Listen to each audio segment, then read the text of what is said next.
Let's give another try for the goofy guy. I forgot the microphone just like I did before, I think. So take two again. Who would have thought? You think I've learned something from last time? Should watch that video at least once or twice, right? This week we will be talking non-spoiler review of Ghostbusters Afterlife. My father-in-law is going to be so happy, I think, with this movie. I think. This movie, I did the same kind of stuff as last before. We got love, we got like, and we got less liking. You know, whatever. We can go over the Deadpool stuff if you want. I got bored. I got interested in filling the space. We'll call it that. I'm like, I could use some more. So, love, without a doubt, listening to the sound design in this movie genuinely had my ears distracted at times to the point I thought stuff was going on in a different side of the movie theater. And I'm like, I understand surround. I understand that it's supposed to work that way. And I have to say, either my Cinemark or my sound design guy over in Hollywood, they had to have done something, because it was beautiful in certain sequences to really feel the atmosphere of that movie, which of course would lead right into the music. I would need to listen to it some more, but I'm 99.9% sure they took a lot of some of those old nostalgic tones, which is something that I liked. We could kind of go over, but that one's the biggest complaint from the massive critiquing of it is that sometimes it dips its toe too far, but we'll talk about that in a second.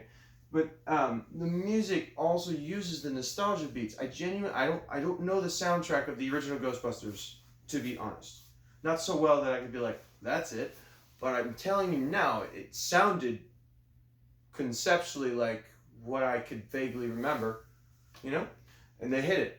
They use it, they advance it. They turn it into the story, which is now about the next generation and those actors and that chemistry. The cast list is simple but fantastic. We have Carrie Coon as the daughter of Egon, right? And her daughter, which is, I have to learn this girl's name because she's fantastic. Apparently I haven't been paying attention.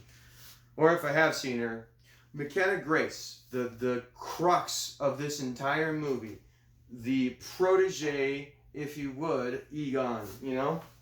Phenomenal. She carries the movie, without a doubt. The young girl that is the next part of the generation, you feel and ride right along with her with that nostalgia stuff, which leads you to the prop effects. I genuinely, this is a family movie, without a doubt. I think that they took some cue cards and some notes and be like, hey, look what Jurassic Park did with maybe some like props and effects and practical. Look what Star Wars just did. Again, this nostalgia thing is probably going to keep coming up even out of my mouth. 2000, what was it, 17? We got our Star Wars. I don't remember if that's right now. My years are way out there. And it's like they hit these nostalgia beats for us as an audience so that we can pay attention. And sometimes it is abused, sometimes not. I think they did it in a healthy amount. Like, you see the right tools along the process because they're Ghostbusters. It's a Ghostbusters story. You go in there expecting, in my opinion, to see Ghostbusters things. I thought the idea that, like, people are saying there's too much is like, well, what do you expect? It is, in fact, in the Ghostbuster universe, and they're literally reviving it from, 1987, or was what they were saying, though. I forget when the second one came out, because this is a direct sequel. Let's not forget that. This is a direct sequel, a la Halloween and Halloween Kills. This is a direct sequel to Ghostbusters 1 and 2 with a lot of heavy mythology from the video game. In like, I forget what year I saw. It was like 2011 or something, 2009. I own it. I've never played it. It's the story of my life with the PlayStation 3 games especially. I bought them when they were super cheap, and then nothing. No time. But the game apparently goes over a lot of the mythology. And I struggle with a lot of the mythology, honestly. I like the fact that they have it built in from an existing, so it's a universe they've really been thinking about this whole time, not just something they put down and, pick back up one day. They put this together for Harold, who died in 2014. They've got Ivan Reitman writing and directing. He is the son, of the prior director, Jason Reitman. No, I said that backwards. Jason Reitman directed. Ivan Reitman is the father. Apologies. I'm sure if anybody has an opinion about that, you'll tell me. Whatever. The actors' chemistry is absolutely phenomenal. I've only mentioned two, Carrie Coon and McKenna Grace. McKenna Grace has a partner in crime, Logan Kim. Apparently, his acting debut, this kid is maybe, 10 or so. And he's probably 15. And he plays perfect right along, the lead actors. The problem I ran into immediately is we have to call this kid podcast. I understand that they explain it, and I like the way that they explain it, but it's it's odd to not even, I don't know if that's me overlooking, I'm sure reading into it too much. Anyways, and then we have Celeste O'Connor playing opposite of Finn Wolfhard. They had to have a kind of a teen throb section, I would say, which is one of the weaker. I didn't write that down, but I'm going to put that probably in this general vicinity. One of the weaker points was probably, I would say, the teen romance aspect that they're kind of because this is there's some coming of age. There's it's a family film. They really nail it, and because of McKenna Grace's acting, they really get it by. Now, something I had heard, which I loved, was that McKenna Grace is our new introduction into the Ghostbusters universe, and Paul Rudd is our nostalgic principal guider to be oh, you don't remember so and so? Haha! But it's Paul Rudd. We love the guy. You know what I mean? I can't speak for everybody. I think he's very charming. But the dad jokes, I feel some of them had to have been straight out of his mouth, because this little special section, if you can read it or not, I don't know. It's my spoiler section, if you would, for later when I'm done talking. Who knows when that will be. Is that some of them, I think, are a direct reflection of the jokes that he had been making, or things that he's been learning about maybe current circumstances, and I feel they may have come up in the movie in its own way if you think about the content of what they did once, at least. Come on. Anyway, especially that video, that video he did, I don't know if that's in a way of apologizing for screaming at everybody. Interesting. Maybe I should delete that section. I don't know. I love him. He can scream at me. I wore my mask. Practical. The practical began to look superior to the CGI. I thought that was kind of a middling thing overall, because the CGI stuff, whenever they're shooting ghosts and killing monsters and everything, is great.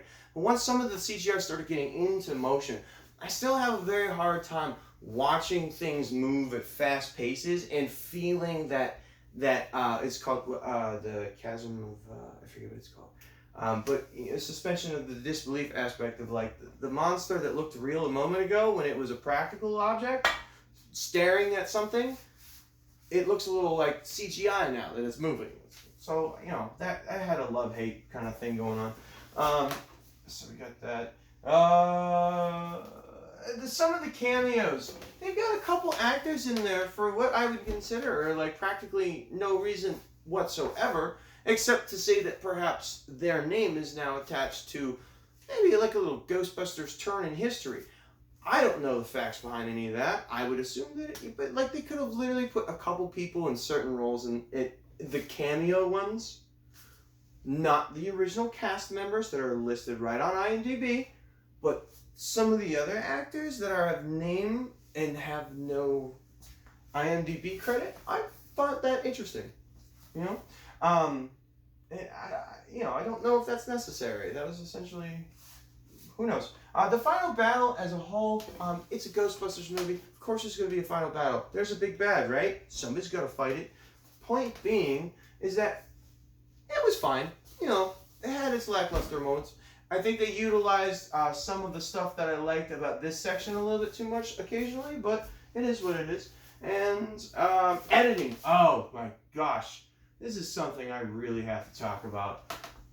The editing that they did at the beginning and sometimes throughout the movie with literally no words, moving the story forward visually without a spoken word at all and full understanding, at least from me, I was just massively impressed with that.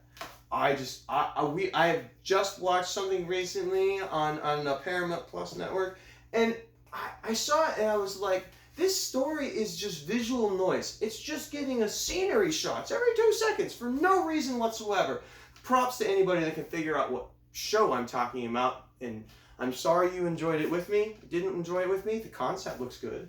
But like this one used scenery to tell the story, use visual, you know what I mean? Like Ivan Reitman crushed it, and whoever the editor is has crushed it. Like, he did a good job. Now, nostalgia, again, ups and downs on that. Give it a score. I'm going to sit, honestly, in the 8 range, which is crazy since I just gave, Eternals like a 7.